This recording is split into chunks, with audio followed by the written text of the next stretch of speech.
Now I give the floor to the representative of the Russian Federation. Distinguished President, Minister, I would like to thank the German presidency for organizing today's meeting and express our profound gratitude to the invited briefers for informing the Security Council of the United Nations on various aspects of the combat against sexual violence and armed conflict.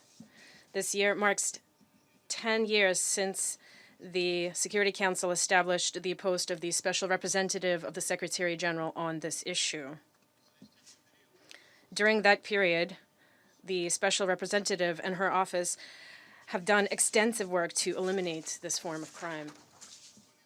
Useful experience has been gained in terms of interacting with governments and other parties to armed conflicts, and an effective toolkit has been developed to combat this type of crime.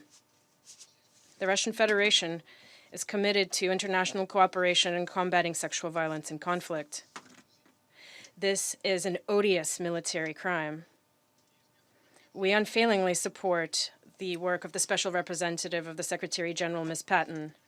We value her personal contribution to efforts to facilitate and promote dialogue with parties to an armed conflict in addressing this issue, providing assistance to victims and supporting their rehabilitation, as well as drawing public attention to the problems caused by such crimes.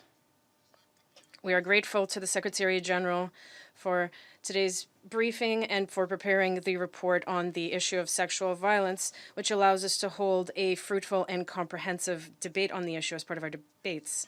We have read with interest the rather extensive recommendations contained in the report regarding further cooperation to combat sexual violence in conflict.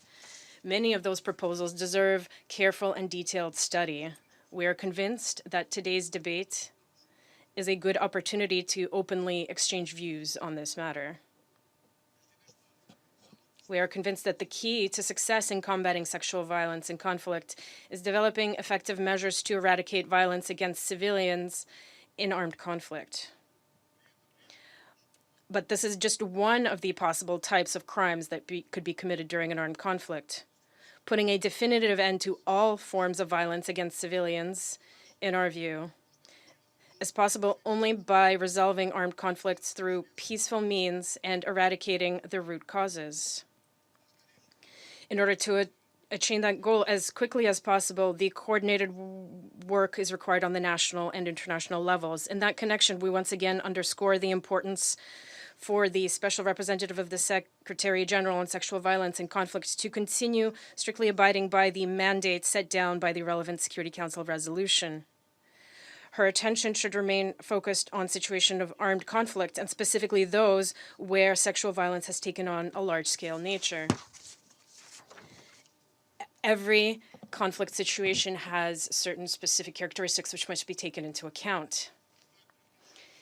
It is also important not to understate the importance of maintaining a comprehensive approach to understanding the scope of the Security Council's mandate to combat sexual violence and conflict and to prevent attempts to broaden its interpretation that would lead the Council to overstep its remit of maintaining peace and security.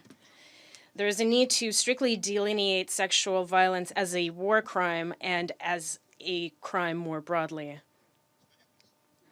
Mr. President, it must be recalled that the effectiveness of the work of the Security Council in eliminating sexual violence and conflict directly depends on overcoming differences and constructive cooperation, as well as preventing the politicization of this issue.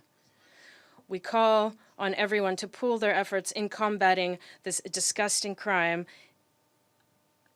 in the interests of maintaining peace, providing assistance to victims, and in the name of building a just society in which there is no place for any kind of violence whatsoever.